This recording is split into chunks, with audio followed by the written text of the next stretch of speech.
this week's tutorial, we're gonna inspect the first movement, the signature move with the My Strength Ability strap. And the reason it is really, the first when we thought of the strap, and it came from a natural need to have the tool of resistance and the tool of the loops to be able to go in also if you have no hem functions, or in just with the practicality of being able to hook in, right? And when I first got the strap and we designed it the way we thought it would be, which was version 1 here, right? There should be, which let's start with that one. I was like, the first thing I naturally do is just like, I go in, I lift my arms, and I pull out. So it became the cactus move, the signature move. And the reason being is when you lift your arms and add the element of resistance, you're already expanding the structures around your lungs that open the framework, the torso for your breath, right? So here we are, reaching, opening the shoulders, the arms, anything that lifts the top of your lungs. And now if I'm actually moving into the resistance, my head above the pelvis, what happens is I'm getting a nice eccentric stretch through my front body, which is the most important, the most efficient path of stretches, the most efficient way to stretch. I'm actively lengthening my muscles as I'm engaging them, yeah? So my whole front shoulder pec region gets that, while at the same time, my back body, yeah, here, gets the workout, gets the contraction, gets the activation. So if I'm simply only releasing structures, stretching them, massaging, and that feels really good in the moment, but it doesn't solve the other side. And the other side is that there's always some structures that need you to hold together. And when it comes to posture, right, what holds us upright is the muscles between, on the back of the shoulder girdle, between the shoulder blades, the rhomboids, the extensors, right? So those guys need to be on their marks. While at the front, we need a certain muscle length to be able to lift our hearts and bring our heads above the pelvis. So, inhale, you reach your arms up. I used to do it like this. Yeah, I come away from that because I just feel like in the wrists, I can relax my hands a bit more. I turn my arms out, which here, out. Yeah, I thumb out. Same thing when the arms are over the head. Out means palms facing each other, or in other words, thumbs turning back. Okay, so I'm in an external rotation. Because I'm resisting here, my rhomboids, they're on. The shoulder stabilizers are on. I will come to the skeleton in the second part and explain some about that. Very good. So I work with the breath always. Inhale, reaching the arm. This opens the thorax. And then exhale, I resist. So I get the stretch in the front. Oh my God, does it feel good every time. And I get the workout, I get the engagement, the tone in the back muscles. I'm not actually expanding my muscle cell or like multiplying them, but they get, you know, more endurant. The muscle cells in the structures that I'm training, okay? There you go. And sometimes it takes only 10 of them, and I'm already feeling an idea of lift and an idea of postural repositioning after moving. So, through the repetition and strength, the tighter I go, and it doesn't matter which strap you do it with, that will be the evolving version of the black one, because we realized it needs to be longer and wider. and there will be a third version at some point. Okay, so the tighter I go, of course, the more intense the resistance. So here we go. If I go with a strong resistance, I'm going to work with less repetition. And I like to work dynamically first. So inhale, breath.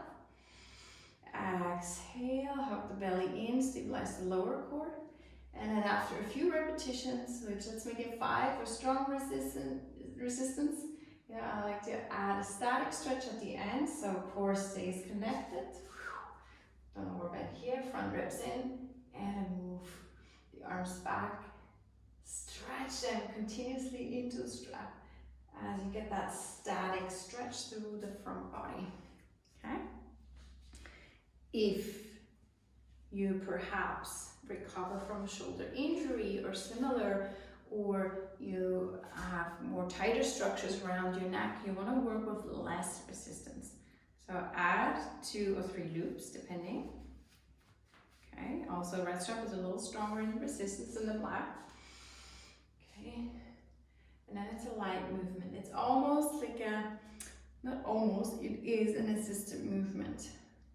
However, the whole way through, I'm keeping that stretch and resistance into a strap. So it becomes really a game of lengthening and strengthening my structure as I combine the movement with my breath. Inhale, exhale, hug in, stretch the body long. All right. Okay, I think that's pretty clear. Make sure you don't lift your shoulders. Yeah. And now we look at even more anatomical background of this one movement. If in general we look at those ball and socket joints in the body, the shoulder joint and the hip joint as an example, we see that the hip joint has a way bigger surface to hold the head of the femur in comparison to the head of the humerus. Right? If you look at that surface, it's max about 1 square centimeter, yeah, whereas the joint surface of the hip is double, triple, almost 5th the size. Good. Focusing on the shoulder joint for our signature move, yeah. We see the surface is small, and this joint, because we're no longer working on our 4, yeah, is now designed to have mobility, whereas this is much more stable joint. So all this mobility is wonderful, right? How much freedom is that? Yet it comes with the downsides of having to be stabilized mostly through active structures, muscular structures. So around this joint surface, the glenoid, which is part of our scapula, yeah, we have a lip called the labrum that helps to just kind of centralize the head of the humerus. So that's one help, a passive help. Then we have, of course, another passive structure, the joint capsulas and ligaments around it that just make sure they hold the joint in place. Now the active structures, the one we can affect, are the muscles. And this joint is mostly stabilized by the rotator cuff, okay? So we have, from the rotator cuff, we have muscle number 1, supraspinatus, going through what's called the roof of the shoulder, which you already see. This is a bit of a delicate anatomical situation. Yeah. Okay, supraspinatus. We have infraspinatus. We have teres minor, and the bigger and the smaller one. They kind of often fuse as one. Plus, we have subscapularis, which is underneath the shoulder blade and attaches on the inside of the humerus. Whereas all the other rotator cuff muscles, they attach on the outside, on the tuberculum minor, this little bony part. phony standoff. Okay, so the moment we are collapsing in our posture, these muscles are not active, right? The shoulder joint is literally collapsing to the front and hanging a little lower. That is fine as long as we don't put weight on the joint. However, the moment we put weight on the joint, which we often do in many athletic forms of movement, especially yoga as well, right? We have to make sure we honor the shoulder alignment. So a shoulder here, weight bearing, is not an optimal position. But a shoulder here, where the muscles that stabilize it are engaged and active, and the head of the humerus is actually in its socket, is a pretty optimal position. Okay. At the same time, it will allow us, okay, here, being in good posture, to have any time I'm actually weight bearing to be an effect on the more uplifted posture.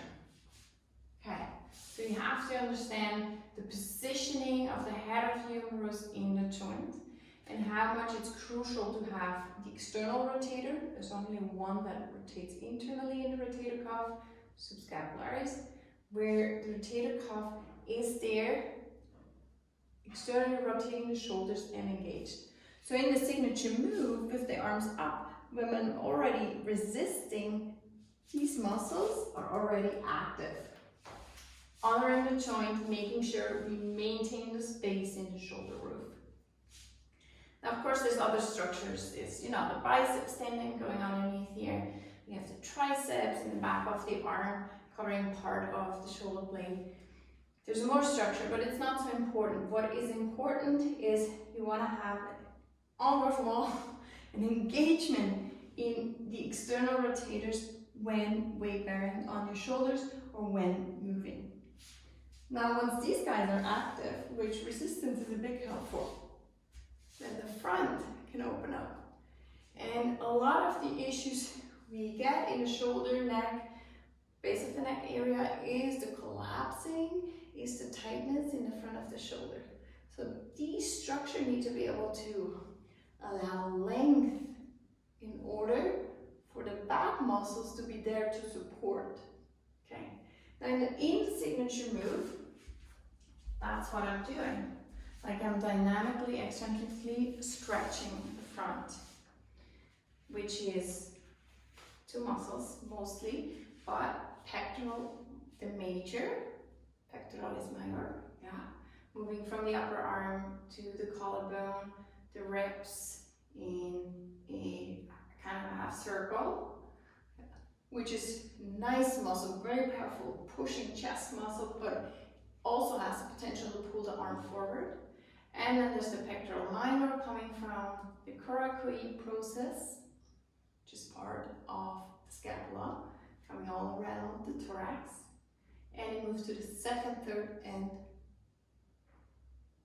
first, second, third rib. There it is. 2, 3, 4. Second, third, and fourth rib. Okay. When this structure is tight, okay, and you're in a home office situation, and you feel it when you go in, you're like, oh, this is tight. Yeah. It not only pulls the shoulder forward and lifts the shoulder blade off, no, it also tightens the neural structure. Yeah. The pathways of our nerves, the electric cables, and it can potentially cause